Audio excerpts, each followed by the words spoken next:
반야심경과 니까야 사리자 이후에 색부리공 공부리색 시작하겠습니다.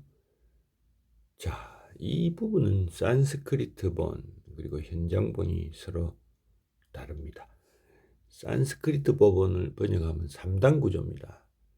즉, 이 3단 구조라는 게 무슨 말이냐?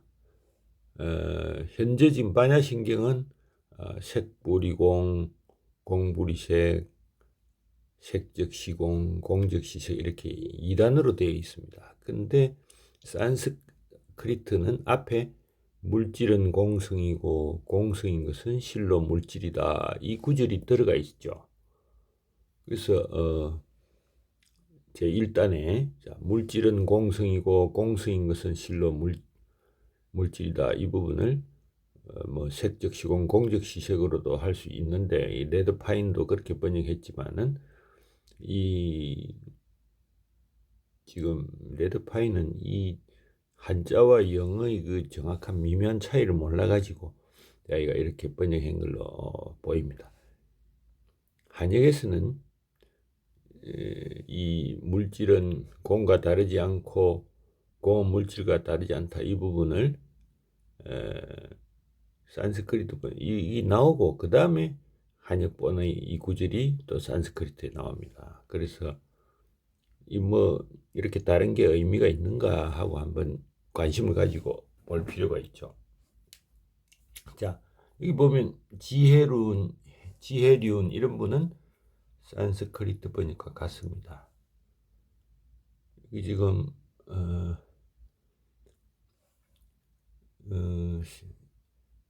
지혜륜에 보면 색성시공 공석시색 혹은 뭐 색공 공석견색 즉 루팜 수냐타 수냐타이바 루팜 이 부분이 있다 이거죠. 그리고 그 뒤에 뭐 루판나 프르타크 수냐타 수냐타야 나 프르타그 루팜 이렇게 여기 색부리공으로 나온다 이 부분인데 한역에서는 이 부분을 번역을 하지 않았다는 겁니다. 즉 아까 보았듯이 색과 공이 2단이다. 그리고 산스크리트와 다른 한역은 3단이다. 그 차이를 아주 눈여겨봐야 됩니다.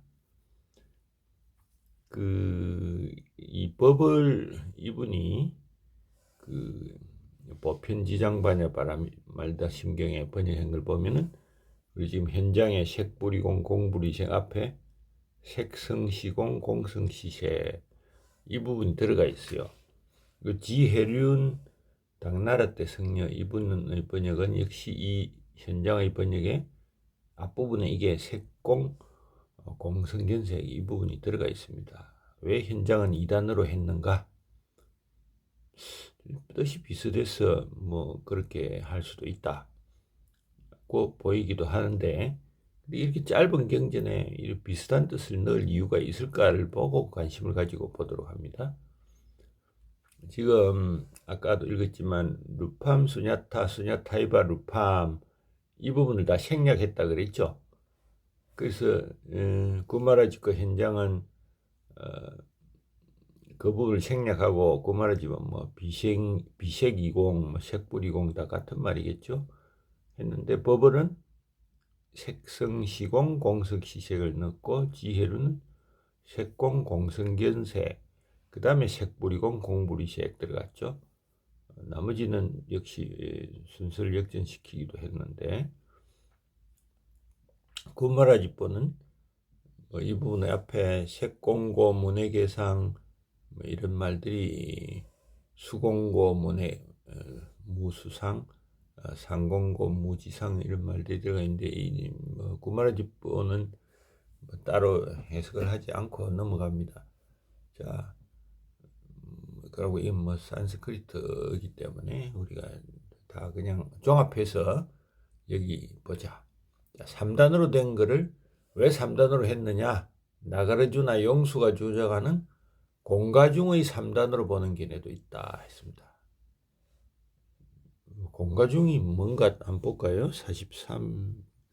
자, 용수는 공을 절대적인 무라는 관점으로 보지 않고 연기로 보기 때문에 공과 연기 중도, 즉 공과 중은 모두 같은 것이다. 자, 용수 이 구절은 유명하게 한번 볼까요? 여러 인과 연에 의해 생기는 법, 나는 이것이 무다. 또한 이것이 가명, 임시의 이름이고 또 중도의 이치라고 말한다.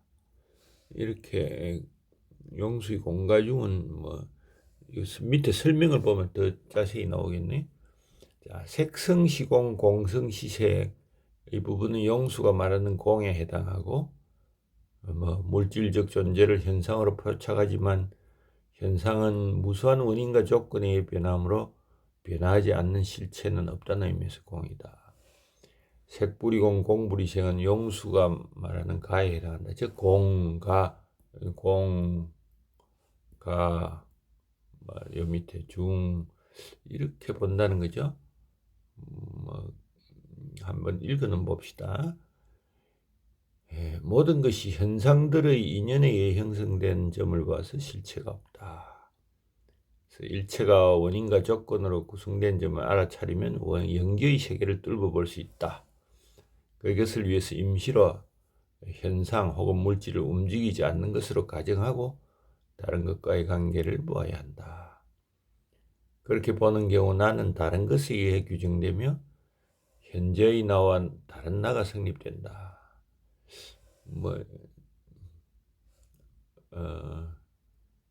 요 부분은 우리 경제학 분석할 때 많이 나오는 무슨 말이냐?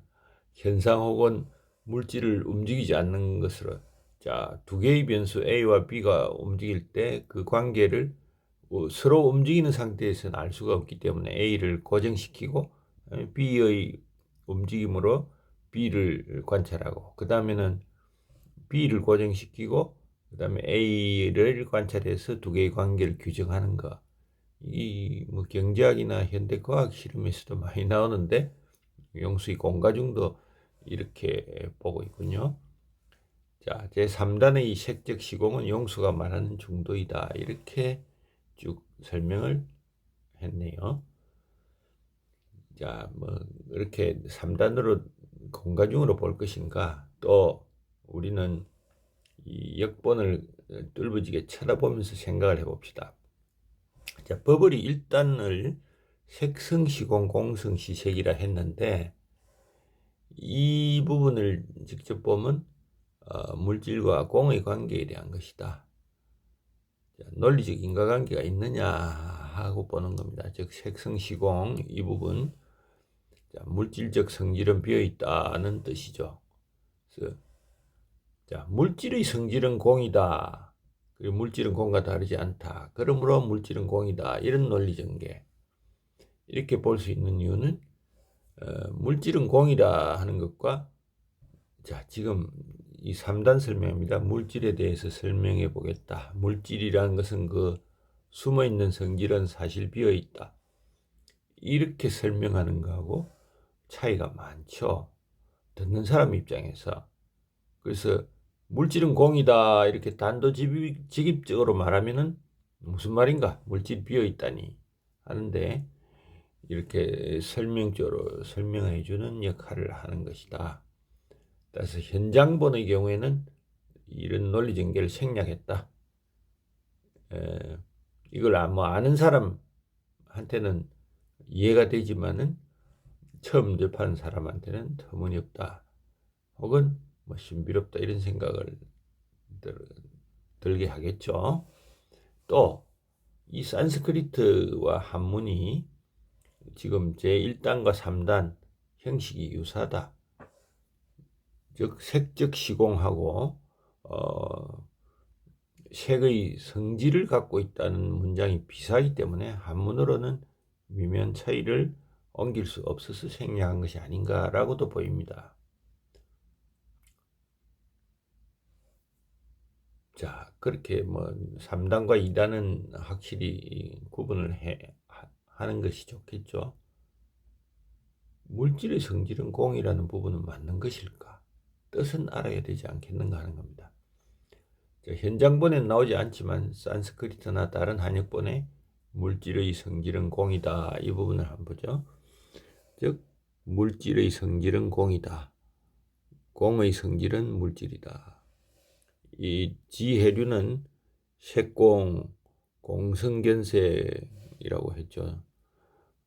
뭐 정밀하게는 뜻이 다르겠지만은 같은 구절을 번역한 거라서 같다고 봅니다.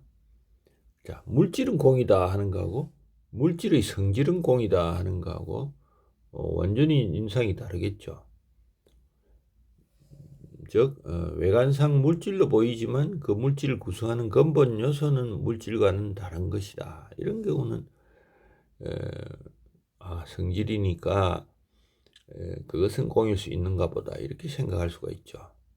자, 근데 이걸 또 다른 관점으로 보는 분도 있어요. 불교 역사적 관점으로 이거는 설일체 유부를 겨냥한 것이다.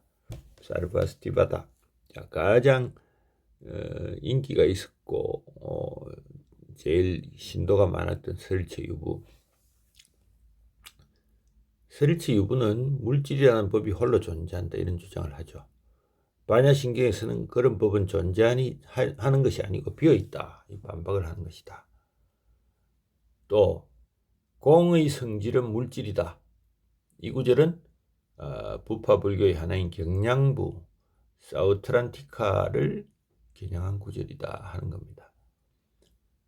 자, 경량부는 설체 유부에서 분파돼 가지고 설체 유부에 반발해서 경장의 중요성을 강조한다. 즉 경전을 읽자. 과거, 현재, 미래가 실제하지 않는다. 오직 현재만이 존재한다. 뭐 이런 걸 주장합니다. 그래서 이런 부파에서는 공의 성질은 물질이다. 윤회는 의식의 계속성으로 일한 것이다. 즉 반야신경은 기본 불교의 해석으로부터 대성 불교의 해석으로 전환하자 하는 걸 가르쳐준다. 즉 과거와 미래의 본질이 공이라고 생각하는 것조차 잘못된 것이므로 공적 시세, 공이라 생각하는 것은 사실 색이다. 이 구절이 들어갔다고 주장합니다. 자, 그런데 여기서 뭐 색이란 무엇인가? 루파는 색이고 이것이 뭐 형체다, 물질의 무덕이다 이런 거를 이야기했죠. 구체적으로 지수화풍이 4대, 또 아니비슬신이 5내입처, 색성향 미촉 5외입처 이런 물질이 일반이다.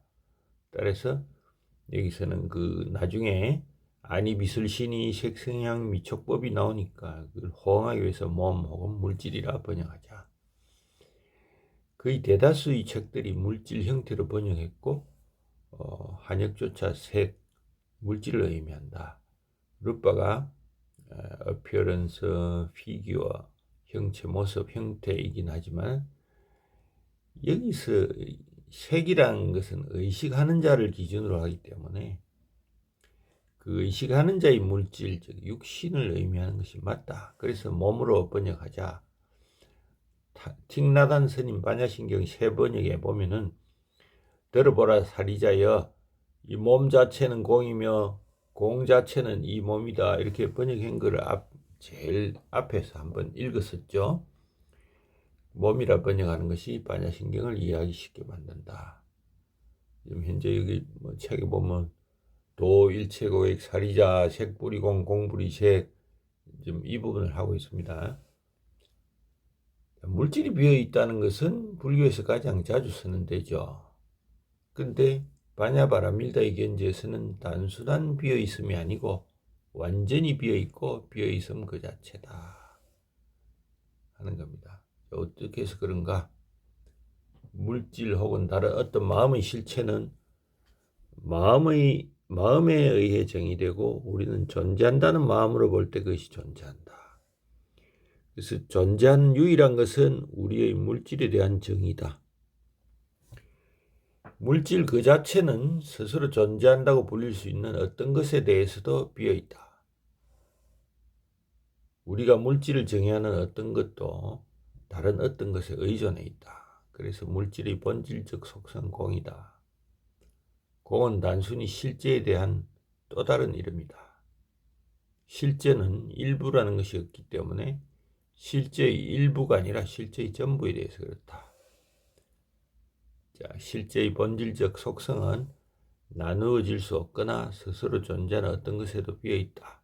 그래서 만약 물질이 공과 같다면, 실제의 나누어질 수 없는 직물과 같다면 공은 역시 물질과 같은 것이다. 그래서 관자재보살은 물질을 비어있다고 이해하는 초기 불교도 사리불이 이해한 것을 넘어서서 이제는 공이 물질이라고 해서 사리불을 놀라게 한다.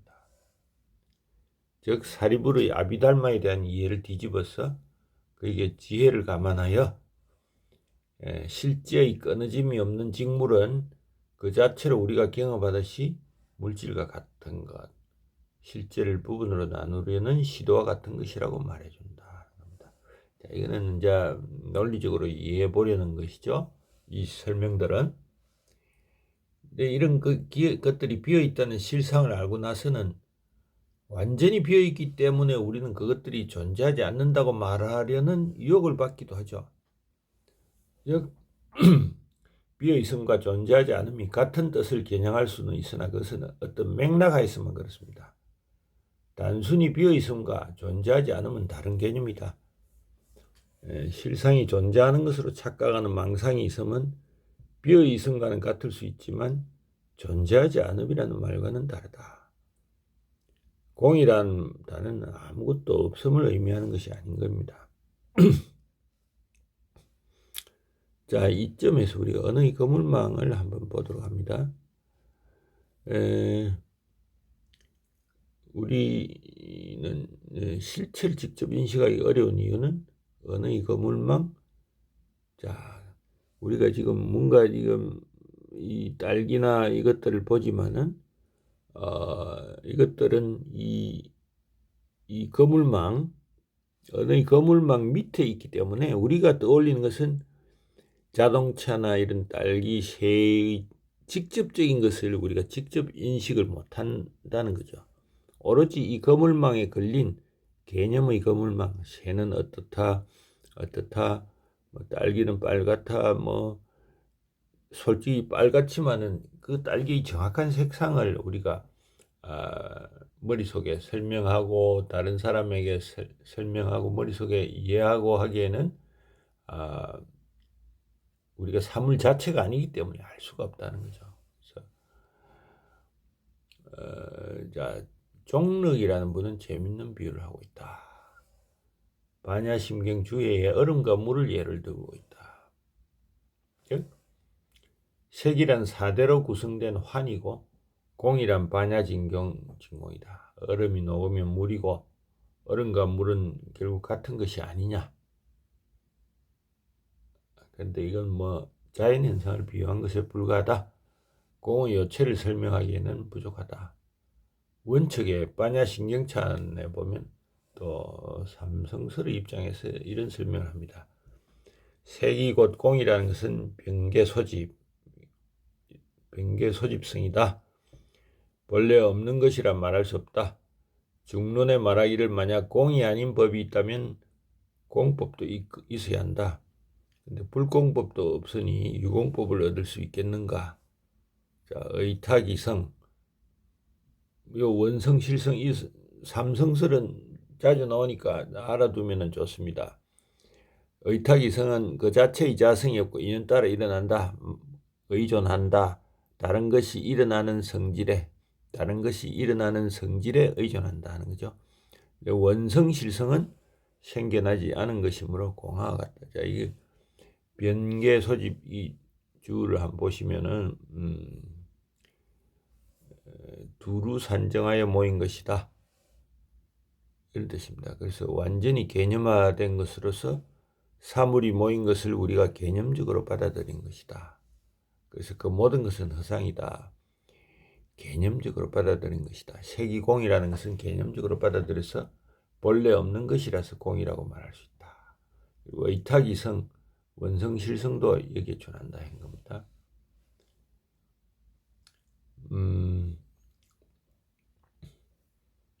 자, 원척이 말하는 병계 소집성 보면 공이란 본래 없는 것을 자기의 망념으로 그려낸 것이라 공하다. 의탁이승에서 공이란 인연 따라 존재하고 파멸하는 가유의 것이다. 그래서 공이다.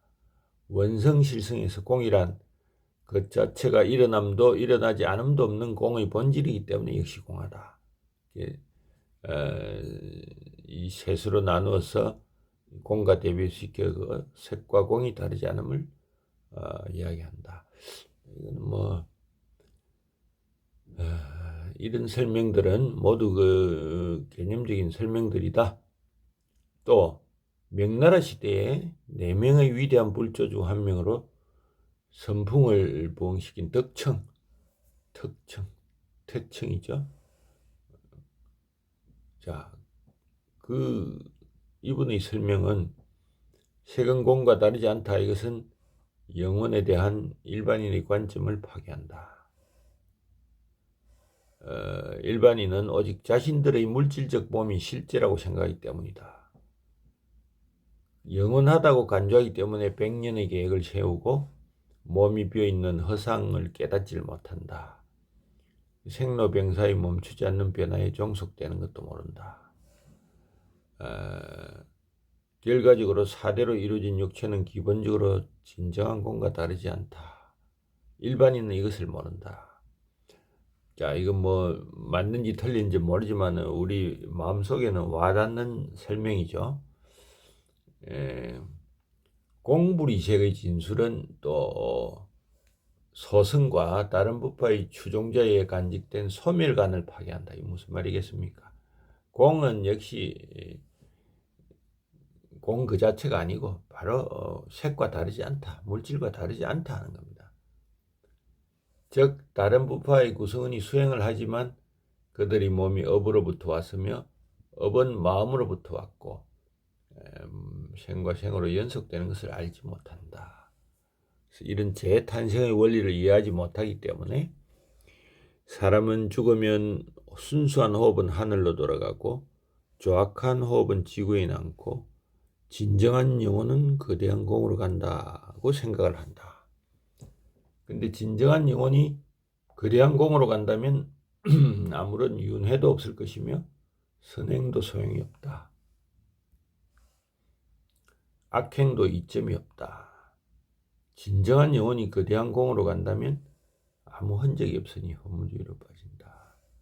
그래서 비록 소승의 추종자들이 부다의 가르침을 수행할 때 사용하지만은 세계가 단지 마음에 지나지 않음을 이해하지 못하기 때문에 신변 다름마도 아이디어에 지나지 않고 생가사가 환상임을 깨닫지 못한다.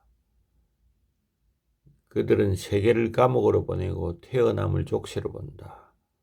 다른 일을 구할 생각이 나지 않으며 이걸 보면 이게 대성의 견지에서 비판한 걸로 보이죠. 열반의 고요함으로 빠져들 뿐이다. 그래서 말하기를 공불이색이라 한다. 만약에 진정한 공은 거대한 둥근 거울과 같다. 모든 환영적인 형태는 거울에 비친 이미지와 같다. 한번 그 이미지가 거울을 떠나 존재하지 않는 것을 안다면 공은 색과 다르지 않다는 걸 알게 될 것이다. 자, 아까 말했듯이 덕청의 말 후반부는 완전히 대성불교에 경도된 느낌이 들죠. 중국에서도 대성불교가 정착이 되었다는 겁니다. 여기까지 하죠.